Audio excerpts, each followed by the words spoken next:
fundador de Red de Periodistas. Seguramente me lo salte a la primera de cambio. Rómpelo. ¿Lo rompo? Sí. Bueno, para que tú veas, que no hay ningún tipo de problema, se rompe. Más que tres, una sola. Yo soy simplemente periodista. Y eso lo he convertido en una unidad mínima de información que es una URL. Porque Google siempre dice que hace 4.000 cambios de algoritmo a lo largo de la red. Pues yo creo que la nueva ventana son los chatbots. Crear un chatbot. O sea, cada medio debería crear su propio chat GPT. O sea, tenemos varias inteligencias artificiales que facilitan nuestro trabajo. Es más, nos ayudan a ser más eficientes, por lo tanto, mayor rentabilidad para la empresa. De la multa con la que amenazaron a Meta por el tema de los intereses en la publicidad. Bienvenidos a Hemos venido a jugar, un podcast de Negatag donde cambiamos las reglas del marketing y alguna cosita que otra más. Bienvenidos a otro episodio más de Hemos venido a jugar. En esta ocasión pues tenemos la suerte de contar con David González, que es el fundador de Red de Periodistas. Bienvenido, David, muchas gracias por venir. A vosotros por citarme tan temprano. Hemos sido buenos, nosotros aquí empezamos la jornada. Llevo desde las 6 de la mañana despierto, o sea que... Bueno, esto desde las patillas mediodía. Sí, claro. Bueno, David, como te he comentado antes, pues nada, es un pequeño, una charla totalmente informal. Yo tengo aquí un pequeño guión que, como siempre, seguramente me lo salte a la primera de cambio. Rómpelo. ¿Lo rompo? Sí. Bueno, para que tú veas, que no hay ningún tipo de problema, se rompe. Bueno, entonces ya podemos charlar. Ya podemos hablar, efectivamente. Lo que sí que es verdad... No me saques el TikTok, Pues va a ser de cabeza, o sea que... lo que sí que es verdad que pese a que no haya guión, siempre hay dos preguntas que te he comentado para empezar un poco, ¿no? Porque, como quiero decir, para quien no te conozca, ¿vale? En primer lugar, quiero que David González se defina, como somos una agencia de marketing digital, con 3 palabras clave, 3 keywords. Y luego a partir de ahí seguimos, vamos viendo quién eres y la experiencia. Más que 3, una sola. Yo soy simplemente periodista. Periodista. Sí, el periodismo para mí y para mucha gente no es solo un trabajo, es una vocación y una manera de vivir. Entonces no tengo 3 keywords, solo tengo una entidad, periodista. Periodista. Porque tú te dedicas 100% al periodismo, o sea, que decir, red de noticias, ¿qué consiste Red de Noticias? Red de Periodistas. Perdón, Red de Periodistas. Red de Periodistas empezó, ahora mismo es un medio de comunicación unipersonal. Bueno, tenemos un equipo de 2-3 personas, pero es una parte de, digamos que a nivel editorial solo lo llevo yo. Por eso te decía que si me ibas a presentar como CEO, no tiene mucho sentido eso.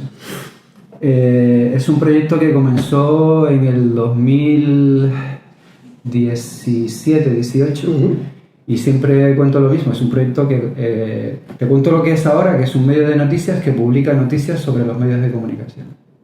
Vale. Muy centrado en cuáles son los modelos de negocios que harán sostenible a los medios de comunicación tanto ahora como en el futuro. Nadie lo sabe, por eso publicamos noticias sobre ello.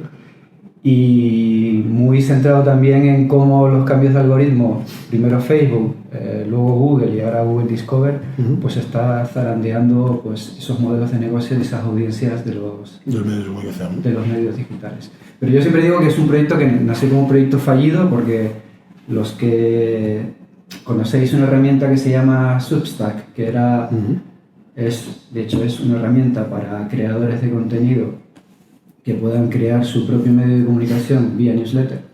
Pues nosotros teníamos esa idea en un principio cuando lanzamos Red de Periodistas. El site en principio no se iba a llamar así, sino se iba a llamar suscribe.me, que era un botón que tenía como una propuesta de valor que cualquier persona podía crear un medio de comunicación de manera individual. Básicamente el modelo de negocio era puede un periodista, o sea, digamos que la propuesta de valor o la validación era, ¿puede cualquier periodista crear un muro de pago como el del New York Times? O sea, ese era nuestro modelo de negocio. El problema es que en aquel tiempo yo me tropecé con un antiguo directivo de Google en el pasillo de un hotel y ellos estaban creando un botón que se llama Suscríbete con Google. Entonces, ¿ibas a competir con Google? Pues no. Poco complicado, ¿no? Y al mismo tiempo, lo que nosotros queríamos convertir en una red de periodistas no dejaba de ser, primero, una landing page por autor, donde cada uno de aquellos periodistas que durante la época negra de la crisis financiera, donde se quedaron en paro cerca de 13.000 periodistas en España. 13.000. Sí, según los datos de la FAPE, de la Asociación de la Prensa de Madrid también. Pues, ¿qué iba a pasar con esos periodistas, ¿no? O sea, no había medios para incorporarlos desde el mercado laboral, y luego la única vía que yo creía que se podía crear era darle la tecnología necesaria para que cada uno convirtiera su marca, ¿no? Su marca personal en un medio de comunicación independiente, ¿no? Eso tenía una especie de hoja de ruta donde nosotros le dábamos la plataforma tecnológica, que era Red de Periodistas o Subscriber.me, necesarias para que tú crearas con una foto 5 enlaces de tu mejor trabajo, trayectoria profesional, tus mejores reportajes en los medios que te han despedido. El problema es que en aquel momento se estaba creando una nueva ley de copyright en la Unión Europea, y el incorporar esa landing page con los periodistas y esos enlaces, tenías que pagar al medio. Teníamos que pagar a los medios que habían despedido a los periodistas. Era muy loco aquello. O sea que la propiedad intelectual del contenido generado por el periodista pertenecía al medio de comunicación y no al periodista. Bueno, no, la autoría pertenece siempre al periodista, pero la difusión por contrato los derechos de autor pertenecen al medio. Eso es mujer. Entonces aquello era inviable. O sea, primero te planteabas dos cuestiones. Primero, no te podías convertir en un agregador, y no podías competir con Google, ¿no? O sea, no tenías como Substack un fondo de inversión detrás que te inyectara dinero para escalar a nivel no solo de tu territorio, Estados Unidos, sino a nivel internacional. Entonces, ¿qué pasó? Que mientras tanto, es una keyword que todo periodista debería utilizar. O sea, mientras estás validando una cosa, estás haciendo otra. Claro. Entonces, mientras estábamos desarrollando esa plataforma tecnológica que luego no lanzamos, empecé a escribir sobre qué es lo que le pasaba a Facebook, ¿no? Estamos hablando del 2017-18, donde Facebook cambió de manera brutal su algoritmo y se desvinculó de las noticias, ¿no? Todo lo que antes funcionaba en Facebook, droga, sexo y rock and roll, dejó de funcionar para una mejor seguridad de los anunciantes, y el contenido feliz iba en contra de lo que hacemos nosotros. Nosotros no hacemos contenido feliz. Los periodistas hablamos de la realidad, y la realidad es triste, ¿no? Normalmente no tiene buenas noticias, ¿no? Entonces, ese tipo de contenido, de qué le pasaba a Facebook, empecé a ver que tenía bastante tracción, sobre todo en aquella capa de los medios de comunicación que estaban jugando día a día con la captación de audiencia, desde los expertos SEO hasta los expertos los responsables de redes sociales, incluso en la capa directiva, que no sabía exactamente qué es lo que estaba pasando y que se les había desplomado la audiencia de Facebook, ¿no? En aquel tiempo había un gráfico muy icónico para lo que luego se llamó el fin del periodismo de algoritmo, que era un gráfico de Slate, que mostraba cómo de un mes para otro el 80% del tráfico venido de Facebook se le fue a cero, ¿no? Entonces, eso tuvo bastante tracción, y lo que era un proyecto tecnológico se convirtió en un proyecto editorial. La misma pregunta es la misma propuesta de valor. O sea, la misma pregunta que nos hacíamos en el 2018, ¿qué le pasa a Facebook? La podemos replicar en el 2020, ¿qué le pasa a Google? O en el 2023, ¿qué le pasa a Google Discover? Y ese es un poco el fundamento de Red de Periodistas, de lo que era una red de empoderamiento de aquellos periodistas que se quedaron sin trabajo. Se convirtió en un medio de comunicación que habla de los medios. Actualmente hay en torno a 1.200 directivos de manera suscritos a la newsletter, y tenemos una serie de suscriptores que son de pago, de esa base de audiencia. Y realmente nosotros lo que me planteé durante los meses previos al estallido de la COVID, en la pandemia, este es un contenido que puede tener tracción para convertirlo en contenido de pago, vamos a convertir red de periodistas en un muro de pago. Con lo cual, validaba la propuesta previa, la ¿no? propuesta de valor previa. ¿Cualquier periodista puede crear un muro de pago? Sí. Pero ¿cómo lo creas? Tienes que crearlo primero generando una comunidad previa. Esa comunidad tiene que ser una comunidad de alto valor y fiel. Y luego el contenido no puede ser un contenido generalista, sino más bien orientado al B2B. Entonces, Red de Periodistas está orientado hacia una capa directiva que necesita tener información no solo sobre el sector, sino sobre lo que está pasando con las grandes plataformas o sus canales de audiencias, y ahí seguimos.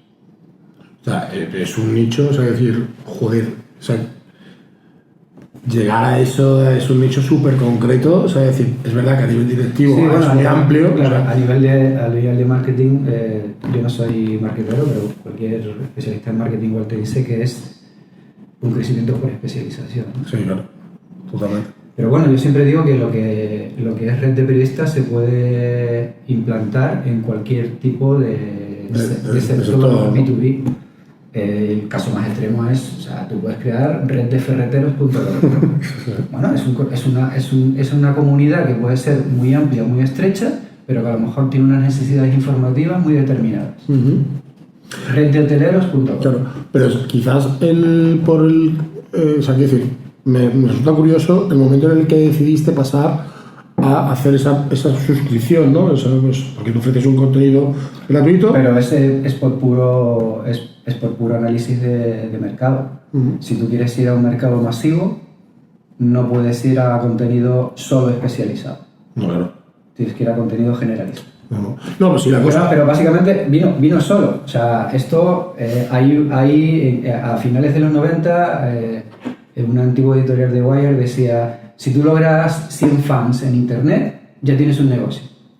Luego hay otra experta de origen asiático que dice que no, que eso con las redes sociales eso se ha estrechado muchísimo. O sea, tú lo que necesitas es solo validar que 100 personas crean en tu proyecto digital. Cuando esté validado ya lo puedes escalar. Entonces, nosotros empezamos a hacer contenido supuestamente formativo para periodistas, pero vimos que eran sus jefes los que leían nuestro contenido, con lo cual la pirámide no se estrechó justo en el vértice. Entonces, cuando tú tienes poca audiencia, pero muy cualificada, no puedes ir a publicidad. Tienes que ir a otro modelo. Tienes que ir a otro modelo porque no tienes volumen, claro. Claro, tienes que ir al modelo de suscripción. Claro. Si tú vas a un modelo que es a volumen, pues lo tienes que dar el abierto para tener más tracción. Pero también te digo, sois los únicos que ofrecen este tipo de contenido. No. A nivel anglosajón hay varios medios que lo hacen, a nivel español también hay varias secciones de medios que también lo hacen. Sí, pero ya te metes en secciones de medios que no es lo mismo que un medio concreto especializado, que quizás ahí es donde radica más el valor, ¿no? Que aporta Red de Periodistas. Claro, entonces aquí es donde venía la duda, en el momento de decisión de toma de pago, de pasar a una suscripción. Es decir, tú hablabas, red de ferreteros, ¿no? O sea, normalmente todo este público suele estar acostumbrado a que sea un contenido gratuito. ¿Por qué? Porque la final, o sea, te digo yo por la impresión que me da a mí, ¿vale? Después de ver, o sea, gratuito, bueno, porque la gente quiere generar esta comunidad. Tenemos que darnos cuenta que cuando nosotros levantamos el muro de pago, en España estaban todos los periódicos de Vocento con muro de pago, y en el 2019, 4 meses antes, el primer legacy media que lanzó el muro de pago fue El Mundo, y a partir de ahí, durante la pandemia, lo lanzaron todos. Todos, ¿no? Vale. Sí, vamos, nosotros hemos presentado propuesta para un par de medios y efectivamente todos centrados en Entonces, ahora mismo, por ejemplo, una de nuestras secciones especializadas son noticias específicas sobre los muros de pago, porque realmente nosotros somos un muro de pago y al mismo tiempo porque el sector en los últimos 3 años ha pivotado hacia ese modelo mixto entre publicidad y suscriptores. Sí. Y yo creo que no solo es un modelo mixto, sino por lo que estamos viendo de la expansión de la inteligencia artificial, es un modelo que será el único modelo por el cual sobrevivan los medios. Porque si tú no cualificas a la audiencia bajo un login o bajo el registro o bajo el pago, vamos a modelos ya de caídas brutales en las audiencias masivas. sobre todo cuando Google instale su módulo de conversación o chat sobre las búsquedas, que ya ha empezado a funcionar en todos los países de América Latina. Y por lo que me cuentan, está siendo un impacto bastante severo en tráfico. No, claro, al final Google lo que quiere es que te quedes dentro de Google, ¿no? Bueno, al final, si tu modelo de negocio va hacia las audiencias masivas, vamos a hablar en casos concretos, ¿cuál es el mejor remedio para los mosquitos? Si eso te lo responde el módulo conversacional de Google, tú esa parte alta del funnel ya la pierdes, por lo cual tienes que ir a la cualificada. Yo lo que creo que al final los periódicos se convertirán en medios especializados, y quien más ventaja tendrán serán aquellos que orienten su información al B2B. No solo económica, sino en general, ¿no? De otro ámbito. Bueno, también el lector generalista, yo creo que cada vez es menos, ¿no? O sea, es más, me aventuro. Si preguntamos aquí en la oficina, o sea, ahora porque poca gente porque está teletrabajando, pero ahora 10, 15 personas ahora mismo en la oficina, ¿cuántas leen el periódico? Te puedo asegurar que, y no me voy a quemar, que si nos dicen 2 o 3 que lo leen, me van a aparecer muchos. Bueno, es que igual lo que hacen es leer el periódico en Google. No, o sea, que decir, ni Google. O sea, que decir que no, o sea, o leen cosas que sean súper especializadas. O sea, te pongo este ejemplo porque creo que es la tendencia de las nuevas generaciones, ¿no? O sea, solo leo lo que me interesa. Es decir, algo súper concreto. Que puede ser una cuestión periodística, puede ser una cuestión financiera, puede ser una cuestión de, no sé, anime, me da exactamente igual, o una cuestión técnica laboral, porque es que me gusta el SEO. Perfecto. Pero si hablamos de noticias generalistas, tú le das más datos que yo, pero yo por lo que hablo aquí o por lo que comento, porque eso es una cosa que siempre digo, los señores, hay que leer el periódico todos los días, por lo menos los titulares, para saber qué pasa en el mundo, o para más o menos intuirlo, porque cada uno te va a decir una cosa. Sí, pero vamos a ver, al final esto se puso de relieve durante los años duros de la pandemia. La gente necesitaba información veraz y rigurosa y constante sobre un determinado momento histórico y sanitario, no solo de un país, sino de todo el mundo. Y la gente, nunca hubo tanta audiencia en los medios a las noticias. Y luego, yo siempre digo, o sea, al cabo de tu evolución personal, profesional y, digamos, familiar como individuo, pasas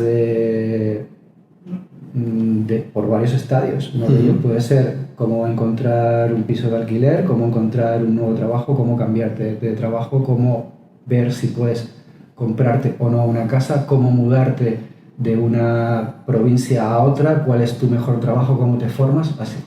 Hay un montón de información y de nichos muy especializados sobre el cual mucha gente puede tener interés, y si ese interés se eleva a información premium, hay un porcentaje, está establecido entre el 1 y el 3%, que está dispuesto a pagar por esa información. Siempre la habrá información.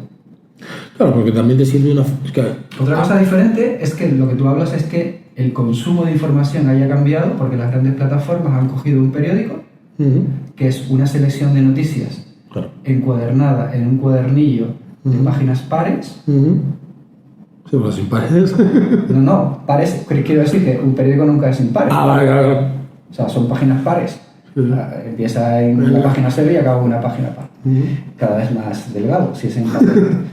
Y eso lo he convertido en una unidad mínima de información que es una URL, porque es lo que le interesa a Google. Claro. O en un post o en un reel, llámalo como quieras, según la diferente plataforma.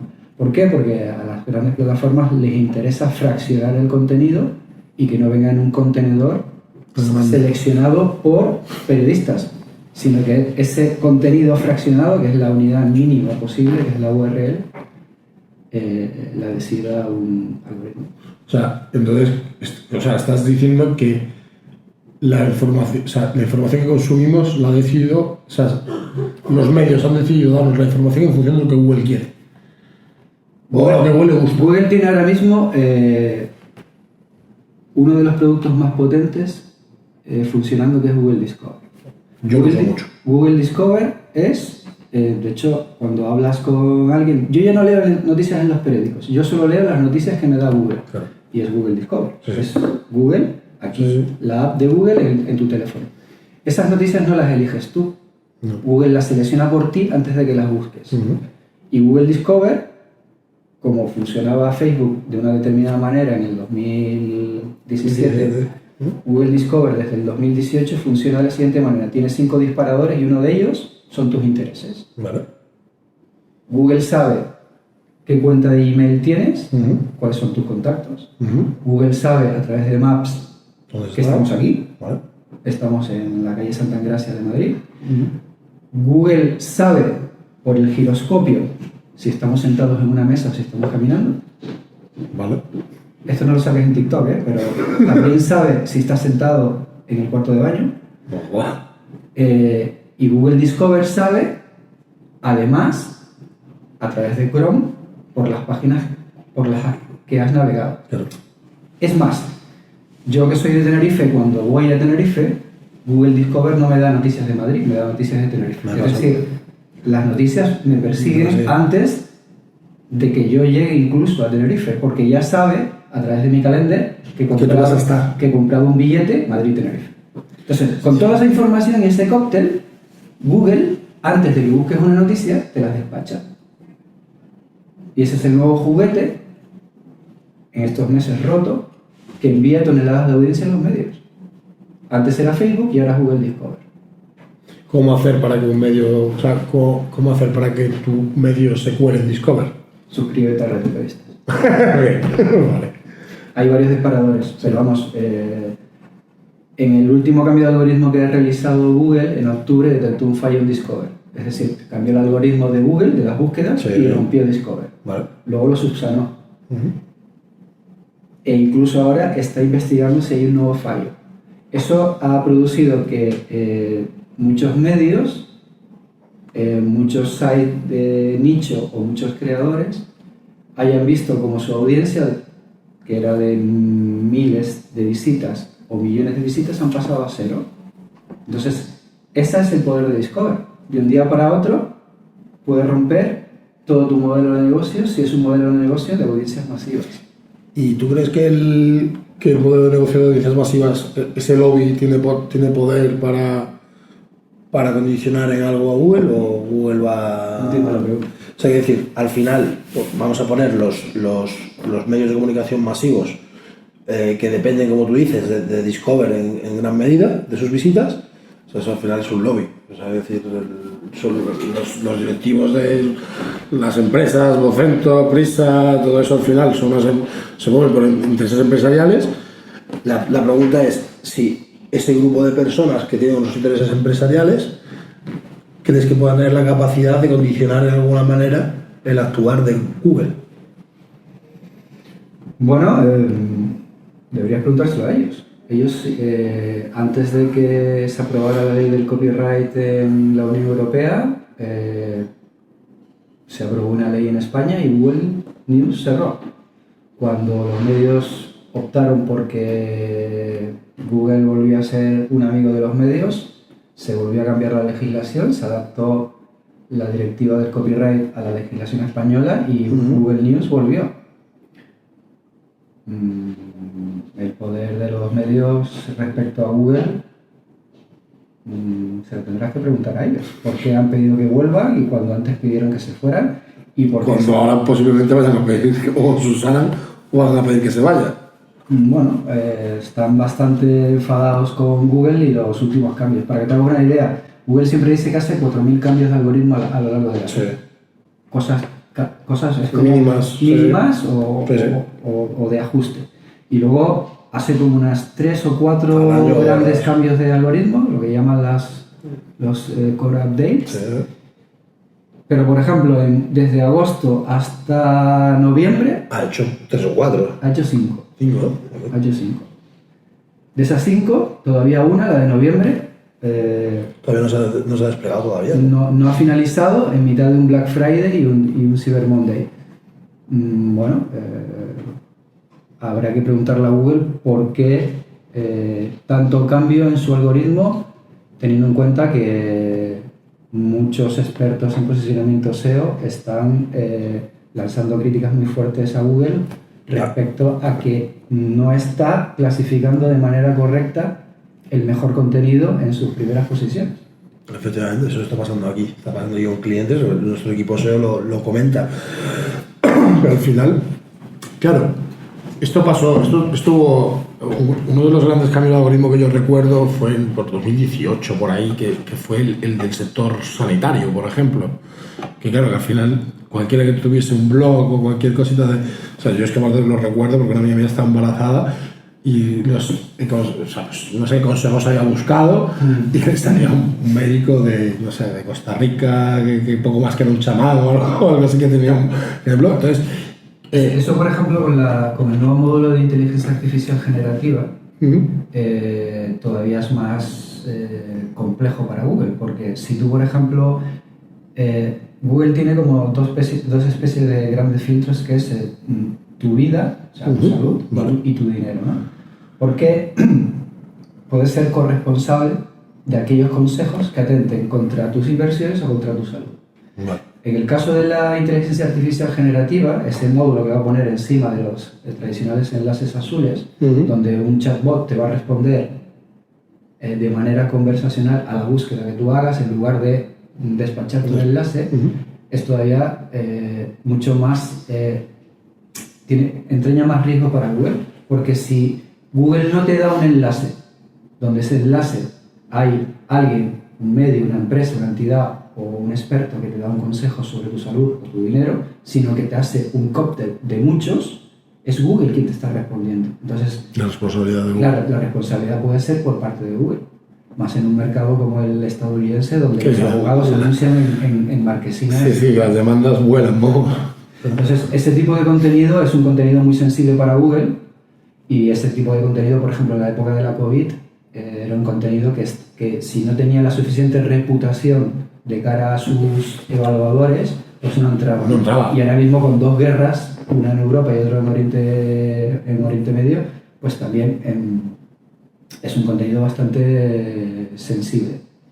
Sí, ya te digo, esto fue en 2018, aparte lo recuerdo, en el verano de 2018, que fue típica actualización, o sea, el cambio del algoritmo que hacen siempre en verano para tocar las narices, o todo el mundo está de vacaciones, que es el más grande del año normalmente, sí. Y fue concretamente afectando a contenidos relacionados con temas de salud, porque posicionaba prácticamente cualquier cosa sin tener en cuenta la autoridad Ahora mismo los medios están en plena fase previa a una reconversión industrial. O sea, cuando Facebook y Google llegaron al mercado publicitario y se comieron gran parte de esa tarta, los grandes periódicos españoles, según su propia patronal, pasaron de facturar más de 3.000 millones a facturar 1.400 millones. Un tercio de la facturación se fue en 10-12 años. Eso con cualquier otro sector económico implicaría una reconversión industrial, y no se hizo.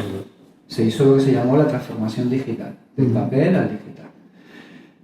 Pero ahora, con la inteligencia artificial, puede pasar lo mismo o peor.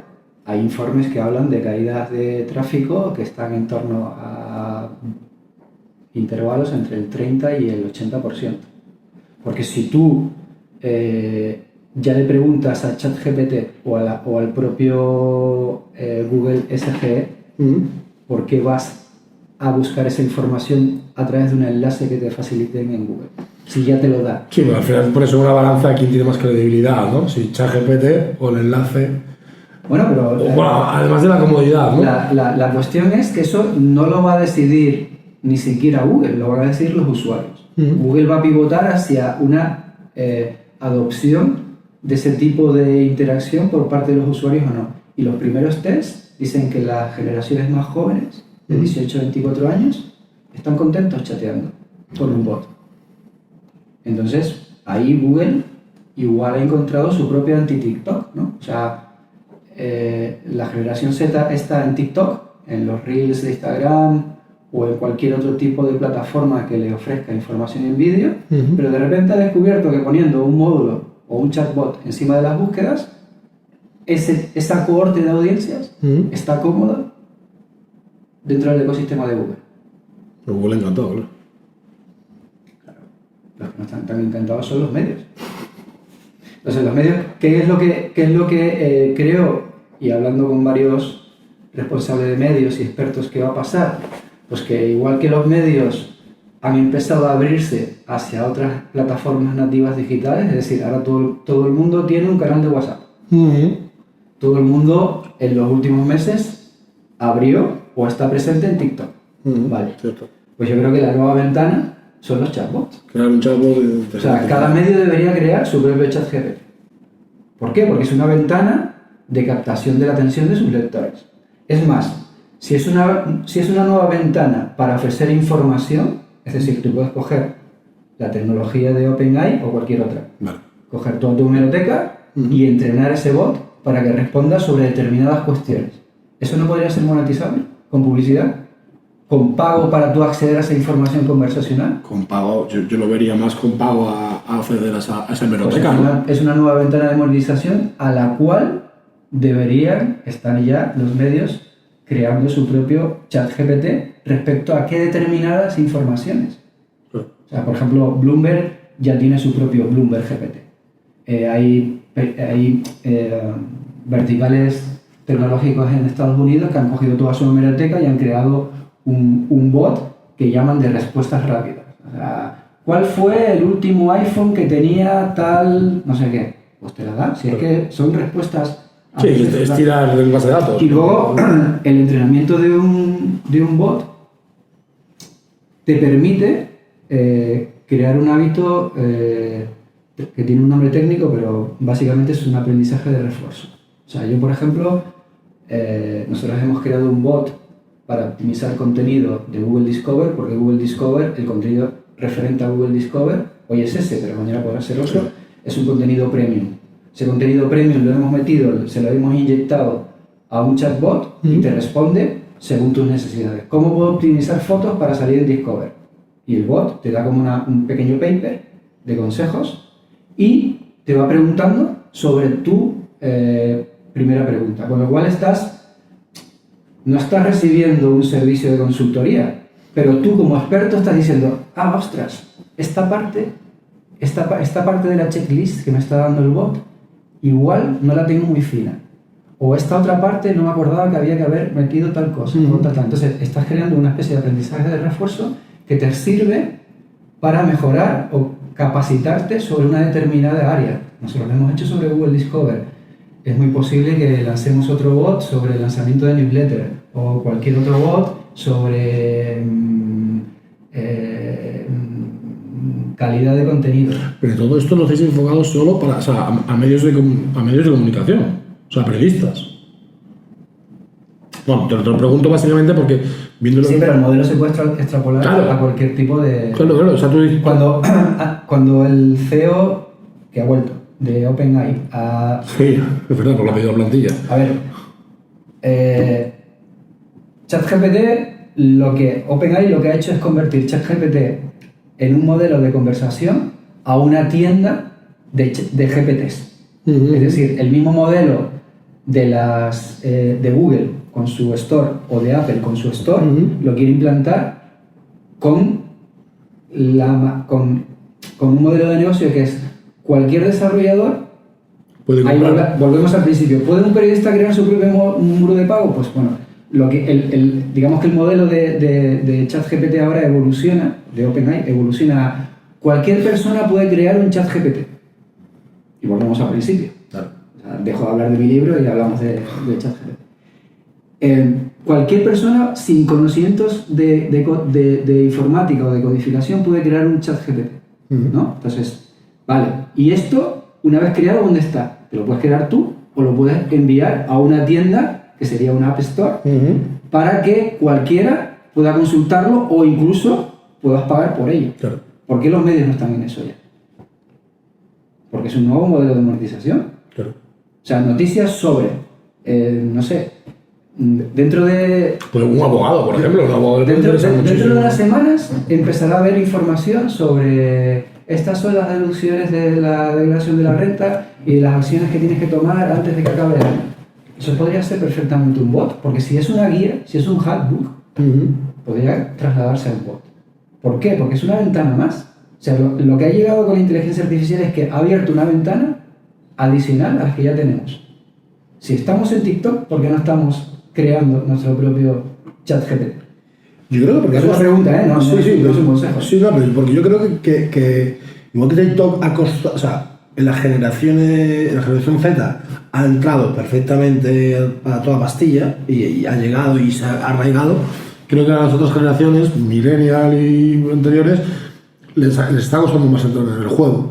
Entonces, al final, como somos seres humanos y la lógica, la lógica creo que es... Pero fíjate cómo pueden cambiar las cosas respecto a las audiencias masivas, ¿eh? Si los medios no cualifican esas audiencias, si no obligan a sus lectores a registrarse para saber que eres tú el que está entrando a ver una noticia, o incluso, de parte de esos registros, incentivarlos a que paguen para sostener las redacciones, puede pasar lo siguiente.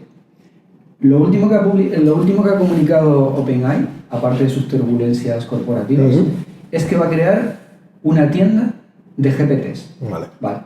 Si cualquiera le puede pedir a ChatGPT que cree un GPT, esto parece como muy meta, puede pasar lo siguiente. Tú puedes tener, igual que ahora mismo tienes en la aplicación móvil, 7 aplicaciones para tu día a día. Tienes un calendar, tienes una aplicación de correo electrónico, tienes una aplicación de mapas, tienes una aplicación del banco, tienes una aplicación de lo que sea. Todo ese ecosistema, imagínate que son GPTs. Y tú le dices a uno, quiero que me organices toda la mañana, que me respondas a este correo, que me reserves este billete de avión, que lo pagues con esta cuenta corriente y que me des un resumen de todas las noticias del día. Y tú tienes un ecosistema que te incentiva a no entrar en Google. Vale. ¿Entiendes la distopía? Sí. Y si nosotros como medios buscamos las audiencias en Google y la gente ya no navega por Google, ¿qué pasa? ¿Dónde tenemos que estar? En esa nueva ventana. Claro. O por lo menos intentar o por lo menos intentar entender. Cuando nosotros hemos entrenado un bot para optimizar contenido de Google Discover, no solo lo hemos hecho como parte de nuestra propuesta de valor de, aparte de las noticias premium, en Red de Periodistas tienes Discover GPT Pro, que te sirve para chequear tus skills sobre cómo posicionar noticias en Google Discover. Pero al mismo tiempo, como hemos tenido que entrenar ese bot, a mí personalmente como periodista me va a permitir saber cómo entiende el bot mis noticias. Claro. Y es más, como usuario del bot, empiezo a entender cómo le tengo que preguntar y cómo me está respondiendo, con lo cual eso va a condicionar cómo escribo mis noticias para esa nueva ventana. Claro, porque te estás adaptando a la... No es una cuestión solo de monetizar hacia afuera, sino de optimizar hacia adentro. Claro. O sea, aprovecharte del recurso externo para mejorar el tuyo interno. Claro. Pero esto que suena como muy... Pero ahora vamos a tener que escribir para ChatGPT. Vale. Cambio la pregunta. En el 2000... Del 2000 al 2020 no se nos dijo ahora tienes que escribir para Google. Sí. Fin de la cita. Sí. Vamos, de hecho, yo lo digo. Bueno, pues es lo mismo. O sea, si ahora muchas de las audiencias, sobre todo las nuevas, están interactuando con bots... Vas a tener que escribir para el bot. O por lo menos para posicionar dentro de los bots. ¿Y cómo entiendes a esas audiencias? La mejor manera, la más rápida y la más barata es entrenar tu propio bot. Porque sabes qué contenido, cuando tú le inyectas un contenido, ves cómo lo acepta. Cómo acepta el tiempo que y está... ves, entre la respuesta y la pregunta, ves si lo ha entendido o no lo ha entendido, con lo cual tienes que volver a cambiar el contenido. Entonces, ese entrenamiento, que no deja de ser un entrenamiento, digamos que atlético, porque es un entrenamiento, es como tocar el piano todos los días de practicar, ya lo estamos haciendo con el SEO. No lo estamos haciendo con el SEO. Sí, totalmente. No hay un editor o un responsable SEO que te dice, ostras, hay que meter esta entidad, hay que meter estas palabras clave, hay que meter esto en la primera parte del centro de la pieza para que el bot de Discover te lo registre ahí y no abajo. Pues eso, si ya lo estamos haciendo con Google, con TikTok, con Facebook, con Instagram, ¿por qué no lo estamos haciendo con ChatGPT? Yo es que, lo que te iba a decir antes, considero que es muy reciente, o sea, muy reciente, que se ha popularizado hace relativamente poco. Como TikTok. Y las generaciones, y aquí es lo que te decía antes de las generaciones que hacen uso de esta herramienta son diferentes. Me explico. O sea, no a nivel consultivo, sino a nivel monetización. Es decir, el razonamiento que tú me planteas me parece súper lógico. O sea, de hecho tiene muchísimo sentido y vamos, lo veo. La cosa es, la persona que toma la decisión, que está al otro lado, para esa generación Z que hace la pregunta a ChatGPT, ¿lo ve? ¿Por qué nos situamos en la generación Z? Porque es la que actualmente consume TikTok y es la que consume, la que se siente cómoda con ChatGPT. Tú dile a España, según Google Trends, España es uno de los países europeos e incluso del mundo que más aceptación ha tenido en el uso de ChatGPT. Según la curva, según la curva de Trends. Entonces, eso implica que se está utilizando a nivel profesional. Sí, claro que sí. No a nivel igual, no igual a nivel personal.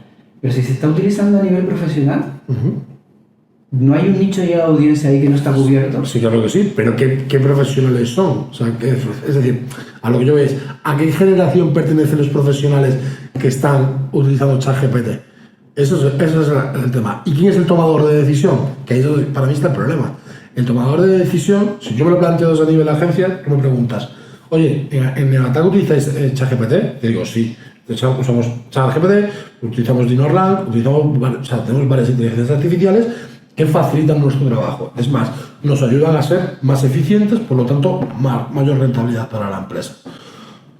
¿Es necesaria la mano de obra? ¿Es necesario el personal? Por supuesto, porque todavía hay muchas facetas. Pues yo no soy de los apocalípticos que dicen que los robots nos van a dejar. No, yo lo digo porque luego al final esto va. Porque realmente no es así. Otra cosa es que surgirán nuevos puestos donde haya que controlar esas inteligencias. Lo que dicen todos los expertos, sobre todo en mercados como el americano, el estadounidense, es que igual que hubo una revolución con el móvil, claro. Una vez que ChatGPT o su homólogo, el que sea, entre como una aplicación mobile, mucha gente va a dejar de considerar Internet como el único canal de consumo de información. Perfecto. Porque hay una aplicación que no solo te responde a tu pregunta. Otra cosa es la afinación que tenga ese modelo y lo que tú creas que deba, de lo fiable que sea, sino que al mismo tiempo te habla. O sea, ChatGPT en móvil te habla. Entonces, es muy posible de que esa adopción o ese cambio de hábito, cuando coges, por ejemplo, cualquier vehículo público, un taxi, o cualquier otra de las plataformas de homólogas al taxi, y ves que esa persona que está conduciendo le pregunta a Google dónde está la calle, eso es un cambio de hábito que antes no se daba. No, porque antes el taxista, para tener su licencia, tenía que saber la Biblia, el callejero. ¿Vale? Pero ese cambio de hábito en esos profesionales ya se da. Te dicen Santa Andrea 151 y se lo preguntan a Google. Y van directos. ¿Vale? Pues eso es muy posible. Ese cambio de hábito, que es una anécdota que te estoy contando, pero ese cambio de hábito se puede estar dando ya en determinados usuarios. Claro, efectivamente. No solo con Google, con los asistentes o con Siri o con el que sea, sino cuando empiezas a utilizar ChatGPT y ves que te responde con voz, pues es muy posible que ese cambio de hábito se adopte por parte de gente. ¿Cuánta? No lo sabemos. De hecho, Google está haciendo test. A ver, ¿tú crees que Google, que vive de la publicidad, de los enlaces azules, de los patrocinados, sin haber hecho el test suficiente a nivel de primer mercado de Estados Unidos, Japón e India, los 3 primeros mercados para meter, digamos que su propio ChatGPT sobre las búsquedas, Google SGE, e irlo ampliando a 120 países, lo ha hecho por un empuje del mercado? No, lo ha hecho sabiendo que no va a perder dinero. De hecho, entre uno de los tests que ha comunicado Google, ha dicho: de 18 a 24 años, los usuarios de este cohorte de edad, la generación Z, aceptan este nuevo módulo sobre las búsquedas. Es más, lo aceptan incluso teniendo anuncios. Ya está. Da igual. Ya está. Ya gano dinero. Ya gano dinero. Aunque lo ponga, ya gano dinero. Pero ¿quién pierde? Pues los enlaces que están debajo, es decir, los medios de comunicación donde te vas a un segundo o tercer scroll. Entonces, ¿qué tienes que hacer para estar ahí? Pues ahora mismo todo el mundo lo que está preguntándose es, igual que había técnicas de SEO on SERPs, ahora tienen que haber técnicas de SEO on Discover. SGE. Ah, sí, vale. O sea, cómo colocar en las 3 posiciones de enlace Sí, sí. nuestro contenido en ese módulo conversacional. Y esa es la gran pregunta que nuestros colegas de América Latina en los próximos meses van a poder saber.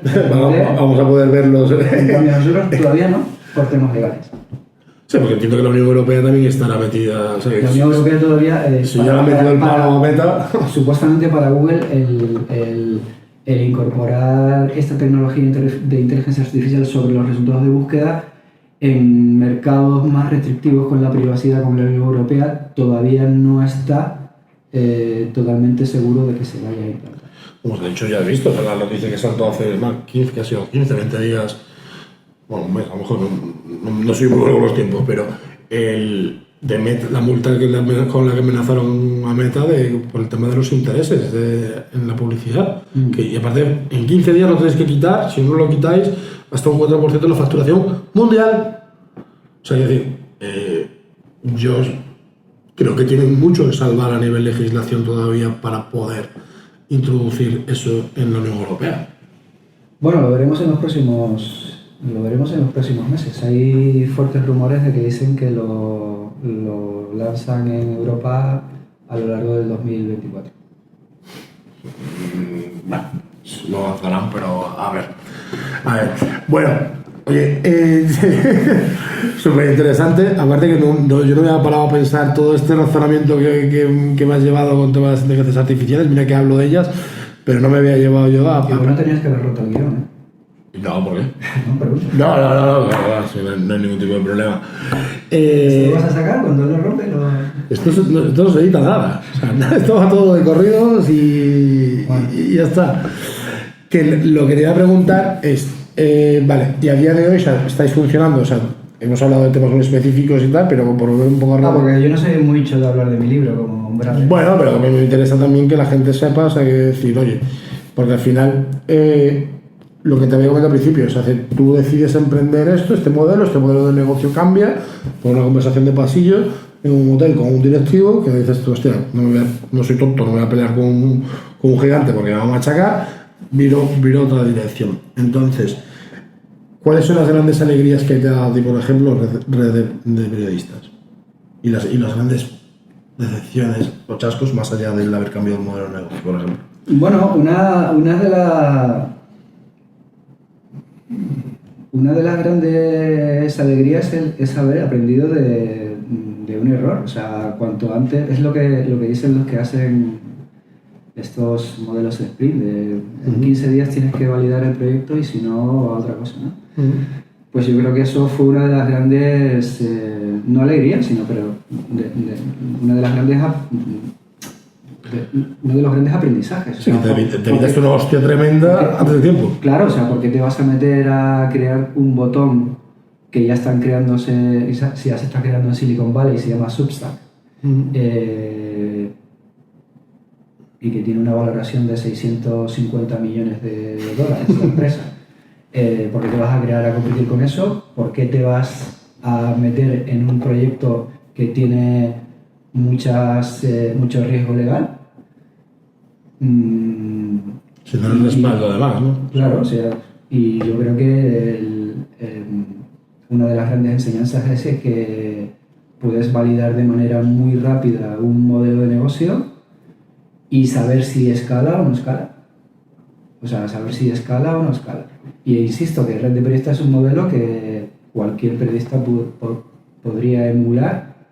Con otra temática, ¿no? Con otra temática o con la misma, ¿eh? O sea, cuanto más competencia mejor. O sea, con otra temática o con cualquier otra. O sea, alguien que esté muy, muy especializado en un nicho concreto. Criptomonedas, sector turístico,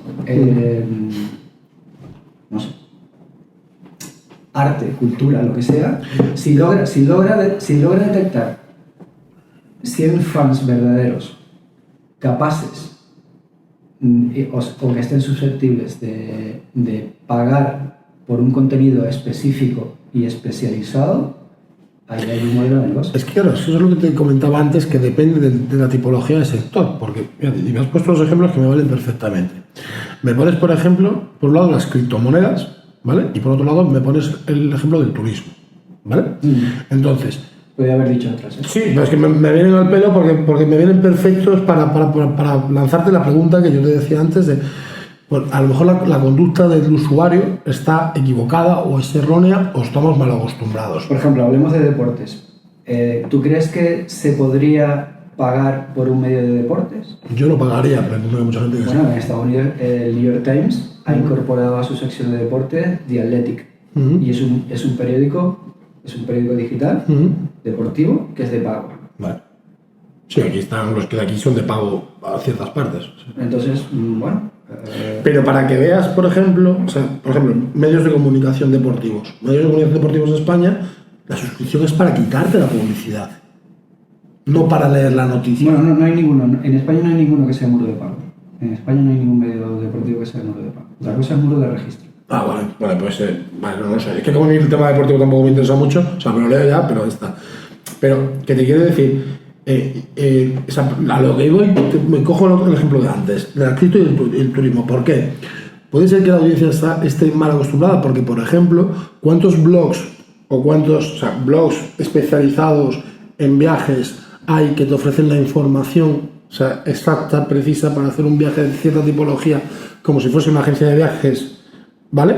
De forma totalmente gratuita. ¿Por qué? Porque viven de cuestiones de afiliados, por seguros, por... No, porque es un... Déjame terminar para ponerte la comparación. Es un modelo de negocio de audiencia masiva, no es audiencia especializada. Bueno, audiencia masiva, a ver, depende de para qué, ¿sabes? Si quiero viajar a, no sé, a un sitio muy concreto, a lo mejor es especializado también porque no hay un alto volumen de gente que viaja ahí, y es una información que se ofrece gratuita y la información tiene valor, ¿vale? Y luego, por otro lado, tienes al del cripto que te ofrece una serie de consejos, pero si quieres saber más, pagas. Entonces, fíjate como los dos sectores, o sea, que yo veo perfecto el modelo de negocio que tú dices, y una información, yo pagaría por una información especializada. O sea, de hecho yo aquí lo digo siempre. ¿Cómo hemos crecido en el ataque? Nosotros hemos crecido a base de hostias. Nos hemos ido chocando, hemos ido cometiendo errores y hemos ido aprendiendo. A día de hoy, si podemos evitar, si yo puedo pagarle a alguien para que me evite las hostias, le voy a pagar. No solo porque me evite las hostias, sino por evitarme también el año y pico que me va a llevar a recuperarme de todas esas hostias, ¿no? O sea, eso lo digo a día de hoy, ¿por qué? Porque puedo, porque me he dado cuenta. A nivel de información te puedo decir exactamente lo mismo. Yo me voy de viaje, digo, a lo mejor pagaría algo muy especializado, pero es que resulta que hay especializado gratuito también en un sector como el turismo. Pero, por ejemplo, en otros sectores no. Entonces, ¿cómo haces para unir esos dos mundos? El que está la audiencia súper mal acostumbrada, porque el que genera ese contenido vive de la publicidad, para meterlo en un modelo de decir, oye, me das a un modelo de suscripción porque resulta que yo lo que te estoy ofreciendo es un mejor contenido de calidad existente. Ahí es la pregunta que yo te quería hacer. ¿Cómo consigues o cuál es tu idea de conseguir unir esos dos mundos? Pues analizando la audiencia, ver qué tipo de audiencia es susceptible de pagar por el contenido que tienes. Primero, básicamente esto es una hoja de ruta que está en todos los manuales de marketing. Tienes que generar un contenido de calidad, sí. En torno a ese contenido de calidad una comunidad, y en torno a esa comunidad detectar cuál es el porcentaje que estaría dispuesto a pagarte por ese contenido. Pero eso son métricas que se suele hacer en cualquier investigación de mercado. Por ejemplo, juguemos. Venga. Dame un tema. El más loco que tengas. El más loco que tengas. Dame un tema sobre el que quieras levantar un muro de pago. Un muro de pago sobre el que yo quiera levantar. O sea, y que a día de hoy no sea un contenido. Da igual que esté o no esté. Inmobiliario, por ejemplo. El inmobiliario. O sea, información no de locales, o sea, no de viviendas, sino de cómo hacer todos los procesos para temas de impuestos, temas de a nivel de propietarios. A nivel de propietarios.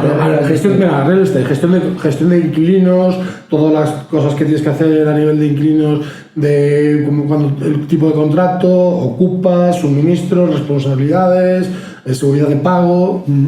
Vale, pues entras en LinkedIn, buscas por etiquetas de inmobiliaria y ves cuántos profesionales del sector están en ese sector.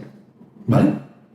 Ahí tienes el mercado potencial. Vale. España, Estados Unidos, el que tú quieras. Vale. Ahí tienes un mercado potencial. Ese mercado, ¿a cuánto puedes llegar? Hay un porcentaje. ¿Vale? Entonces ese porcentaje es tu mercado, del total del mercado.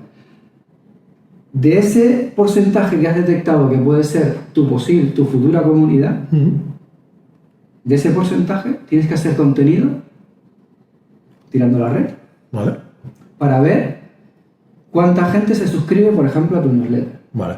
Y una vez que tienes un volumen, digamos que idóneo, entre 100 y 1000 personas que se han suscrito a tu newsletter, la newsletter, como el mayor artefacto para cualificar audiencias que hay, bueno, bonito y barato, te va a permitir saber cuánta gente de todos esos, vamos a poner que sean 100, de los 100, cuánta gente clica en las 10 noticias que les has dado esta semana. Ahí ya tienes un porcentaje de centrarse en un nicho concreto.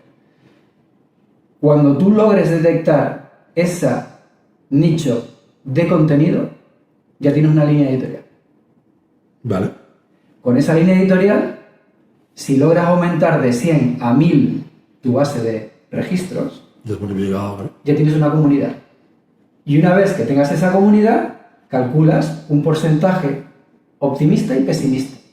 El pesimista es el del comercio electrónico. El 1% de gente te va a comprar el par de zapatos que tú estás vendiendo online. ¿Vale?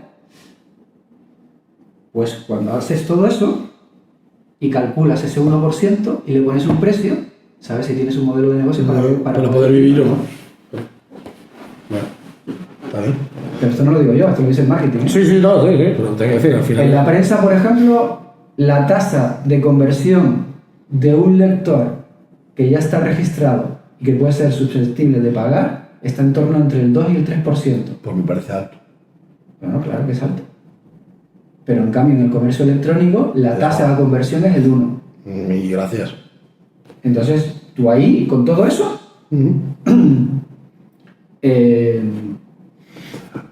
levantas un muro de pago. Ha empeorado. Bueno, a ver, no un muro de pago, levantas un modelo de suscripción. Modelo de suscripción para. ¿Ha empeorado la calidad periodística debido a eso, precisamente? ¿A querer aumentar o sea, ¿qué decir? ¿Aumentar los suscriptores? Debido a que un típico titular clickbait con primer párrafo. Bueno, pero es que la gente que paga a la prensa con modelo de suscripción, ese tipo de contenido ya no lo permite. Porque tú estás pagando por un contenido que supuestamente es premium. De hecho, está diferenciado en las portadas de los periódicos. Sí, claro. ¿No? Los periódicos se han vuelto más exigentes en sus rutinas de redacción y en la calidad de sus noticias precisamente porque tienen un modelo de suscripción. Porque ya el usuario no permite determinadas noticias que antes, al ser gratis, decía, pues bueno, y pasabas página. Ahora no, ahora estás pagando. ¿Pero tú crees que eso es así? O sea, es que me da la sensación que se ha empeorado bastante. Bueno, es que ahí, o sea, los medios están viviendo en un doble modelo. El modelo del click y el modelo del lead. Sí, claro, totalmente. Entonces, tienes que ver las redacciones si se han ido hacia un modelo del click, las que no tienen muro de pago, y aquellas que han seguido hacia un modelo del lead. Claro. O sea, tú hablas de clickbait, pero ahora mismo se está haciendo leadbait, que es intentar con un titular atractivo que no lo cuente todo delante del muro de pago, captar lectores que paguen por ese contenido. Por ese contenido, Claro, que paguen por ese contenido. O por la recurrencia de un determinado contenido. Pero por eso te digo, al final, esa intención puede llevar a empeorar la calidad periodística del mismo, con el afán ese de generar esa intención, de despertar ese interés, ¿no? Pero esto es como... o sea, los periodistas hacemos peor nuestro trabajo ahora que antes. Pues igual que los panaderos hacían bien su trabajo ahora o antes. O sea, Yo te digo que no tiene mucha historia. O sea, yo lo que te digo es que el instalar un modelo de suscripción dentro de un periódico ha obligado a mejorar la calidad. a elevar la calidad del contenido. Yo es que creo que, sinceramente te lo digo, yo desde el punto de vista externo, creo que directamente ya no es una cuestión del pago, sino que la calidad del periodista ha bajado. No por nada, sino por cuestiones formativas y educativas. Yo estoy cansado, pero cansado te lo digo, de leer artículos, porque yo leo el periódico todas las mañanas, soy suscriptor de dos medios de comunicación generalistas que además son opuestos, porque me gusta, dentro de lo malo, tener lo más o menos los dos puntos de vista, y estoy cansado de ver faltas de ortografía, por ejemplo, o cansado de ver cosas de, joder, tener que leer el párrafo, porque es que digo, no, o estoy tonto, o estoy muy dormido esta mañana y no lo entiendo, pues no sé explicar. Y estoy muy cansado de verlo, cosa que a mí personalmente creo que la vieja escuela para todo es mucho más concienzuda que la nueva escuela, para mí. Esto es una opinión personal mía de Álvaro Santiago. ¿Y cuál es la pregunta? No, la pregunta no es ninguna, o sea, esto es una afirmación. Si no hay pregunta, no hay respuesta. La pregunta es, porque vamos a ir terminando ya, porque me acabo de ver en tu reloj, que vamos ya pasado el tiempo, te dije antes que te iba a preguntar, por salirnos ya un poco y por finalizando.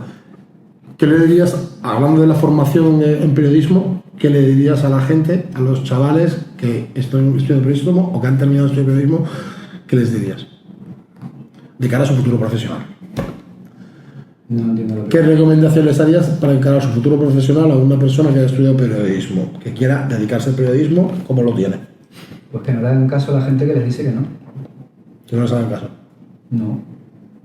Porque, insisto, esto es una profesión que no solo es una profesión, también tiene algo de vocación.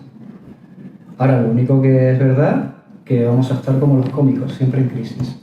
¿Tú te acuerdas de la crisis de la burbuja.com? Sí. ¿Te acuerdas de la crisis de la burbuja inmobiliaria? También. ¿Te acuerdas de la crisis del fin del periodismo de algoritmo? Ahora sí. ¿Te acuerdas de la crisis y la distopía que va a representar ahora la inteligencia artificial? En mitad de todo eso hemos estado. Y la siguiente también estaremos. Entonces, cuando te digan que no le hagan caso, salvo que quieran ser periodistas. Entonces, si quieren ser periodistas, ¿por qué no? Quiero decirte que otra cosa diferente es que tengan la oportunidad de trabajar en un medio de comunicación. Y la respuesta es, ¿y por qué no van a poder trabajar? Pero serán medios de comunicación diferentes. Yo no tengo respuesta, yo soy de hacer muchas preguntas. O sea, que no me pidas una respuesta No, sí, a esa pregunta, porque yo también tengo muchas. Bueno, por terminar, la última pregunta, esta sí que es pregunta, ¿vale? Te lo comentaba antes también. Esta sí me la contesta, Esta sí que me la vas a contestar, ¿no? Más o menos, como te he dicho, el podcast se llama Hemos venido a jugar, que más o menos todo el mundo va respondiendo previamente con lo que va diciendo, pero a lo mejor tú me sorprendes. En el momento que tú ya has dicho hemos venido a jugar, a la mierda, hay que cambiar todo, en tu vida profesional más que personal, ¿cuándo fue? ¿O qué pasó? ¿Pudo ser esa conversación de pasillo, cambio de línea de negocio, o había otra cosa que te dijeses, mira? O sea, ¿cuándo cambió el rumbo profesional? ¿Cuándo decidiste que fuese un todo o nada? En algún aspecto, alguna decisión que hayas tomado. Pues cuando me di cuenta de que las audiencias que nos leían ya no están en manos de los medios de comunicación y de los periodistas, sino en manos de las grandes plataformas. Entonces, uno de mis objetivos es descubrir qué hacen las grandes plataformas con las audiencias. Pero no por nada, sino porque me ayuda a sobrevivir como editor y como periodista, y creo que también le ayuda a los medios a mantener un ecosistema que debe ser sano para esto ya es un poco utopía para un sistema que es un sistema democrático. Sin información y sin periodismo libre no hay democracia, y eso lo estamos viendo a lo largo de estos años.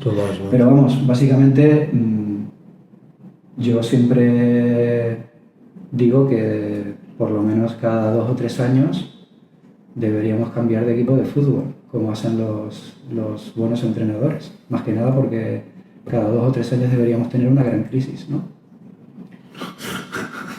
Debería personal. Sí. Me parece muy poco tiempo. Da tiempo, ¿no? A que respires personal. Bueno, no, pero vamos en la línea, ¿eh? Vivir con una sola maleta te ayuda a saber que siempre puedes estar cambiando de casa, de barrio, de ciudad, etc. Otra cosa es que no lo puedes hacer. No todo el mundo tiene la misma posibilidad. Además que no todo el mundo le gusta, o sea, vive cómodo con esa inseguridad o esa incertidumbre de lo que vamos a... De hecho, una sociedad que cada vez busca más esa seguridad. Sí, pero este no es un oficio para eso. No. Si fuera otro, sí, pero el del periodista no. Si fuera... Una vez entrevistamos a José Sacristán en mitad del inicio de la crisis financiera del 2008, y le preguntábamos por la crisis y él decía: ¿me preguntas a mí por la crisis? Dice: yo que soy un cómico y he vivido toda la vida en crisis. Dice: esto es una más. Es una más. Pues me parece una buena reflexión para dejarlo ahí. Es interesante porque, vamos, buena reflexión, que lo coja quien lo quiera. David, muchísimas gracias por participar este ratito con nosotros, por compartir. Por haberme olvidado a madrugar. Que sepas que te agradezco mucho porque me ha parecido súper interesante. Y sin guión. Sin guión, ¿eh? Y sin guión, complicado. Yo no soy periodista, soy al final. Y nada, que muchas gracias, como te digo. Aquí tienes tu casa para lo que necesites y para futuras ocasiones, que seguramente te volvamos a llamar. Estaré yo más pendiente de todo el tema del chat GPT, de las inteligencias artificiales que has comentado, para crear los chatbots propios. Y nada, a vosotros la semana que viene volveremos con otro invitado. ¿Esto de qué tele sale? Esto en Televisión Española, en Monoplug, en todo. Nada, esto lo tendréis en nuestros canales, ¿vale? En nuestros canales de redes sociales. Te avisaremos de todas maneras también para que lo veas. Y iremos poniendo pequeñas píldoras en TikTok de esas que no te gustan a ti, pero lo hay. No, ahí es vuestra decisión. Sí, no genera... Es decir, no va a pasar nada. Lo de que Google sabe si estás en el baño, no lo metas, por favor. No. ¿Te has quedado con eso, no? Vale, listo. Bueno, muchísimas gracias. A vosotros.